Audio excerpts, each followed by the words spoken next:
Good morning. I'd like to welcome you back into Morning Moments with Jesus once again. Hope you had a great day yesterday and ready for a productive and wonderful day today. This morning the Lord gathers us together and begins to speak to us about learning how to trust Him. Learning how to trust the Lord is pivotal in our Christian walk. And in Psalms 106, particularly in verse 7 through 11, the psalmist here is speaking about the lack of trust in the Lord that the Israelites had at a particular moment in their life. In verse number 7 it says, "Our fathers understood not the works in Egypt. They remembered not the multitude of thy mercies, but provoked you at the sea, even at the Red Sea." And listen to verse 8. "Nevertheless he saved them for his name's sake, that he might make his mighty power to be known. He rebuked the Red Sea also, and it dried up. So he led them through the depths as through the wilderness. And he saved them from the hand of him that hated them, and redeemed them from the hand of the enemy. And the waters covered their enemy, and there was not one of them left." See, of all the messages that could be preached or heard and all the devotions that could be listened to, none of them will ever help us if we do not trust the Lord. There is no way for change to ever come into a person's life unless they first learn to take God at His word. See, it's important to understand how God works on our behalf. Also to remember the mercy that God has shown you over the span of your life.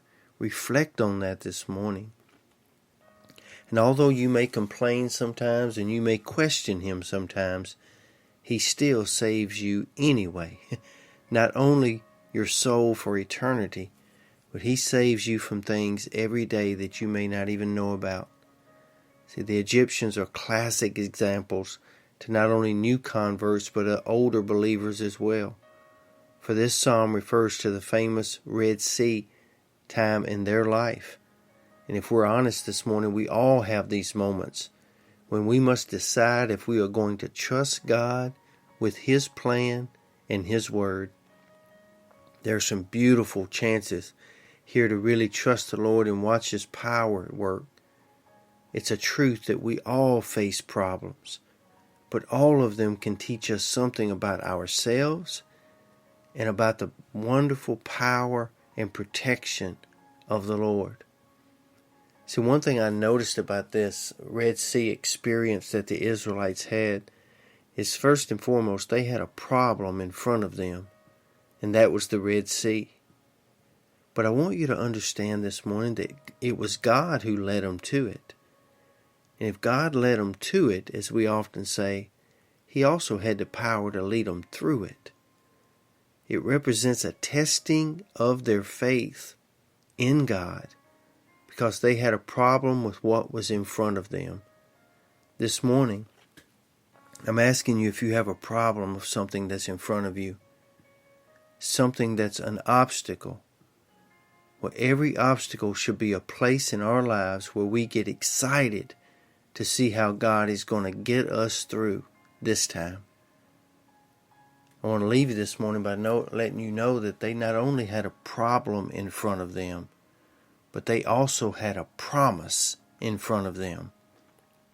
Listen to Exodus 3, verse 7 and 8. "And the Lord said, I have surely seen the afflictions of my people which are in Egypt, and I have heard their cry by reason of their taskmaster, for I know their sorrows." Now listen to verse 8 again. "I am come down to deliver them out of the hand of the Egyptians, and to bring them out of that land into a good land and a large land, unto a land that flows with milk and honey." God had made them a promise when He told Moses, "I'm coming down, I'm going to deliver them, and I'm going to bring them into a good land that I call the promised land." Listen to me this morning. No matter what lies before you, no matter how big or how scary it seems, God has made you a promise. He promised them Canaan, and Canaan is what they got. He promised you His protection and His ability to bring you through every Red Sea experience in your life, and He will do that. Because Jesus Christ has bought every Red Sea in your life, and He will bring you through it. But you got to learn how to trust God. So today I speak that blessing over you, that in every way and every day you'll learn more and more how to trust the Lord. After all, it's His plan. It's His world. We're just living through it. And all we have to do is trust Him, because He's brought you this far. He's not about to leave you now. You be safe, you be strong, and you be blessed. Be a person today that says, I may not understand what's in front of me, but I know this. I trust the Lord. Lord's will, we'll see you back here again tomorrow. Do your best to spend your morning moments with Jesus. He will give you fresh revelation every day. You have a great day.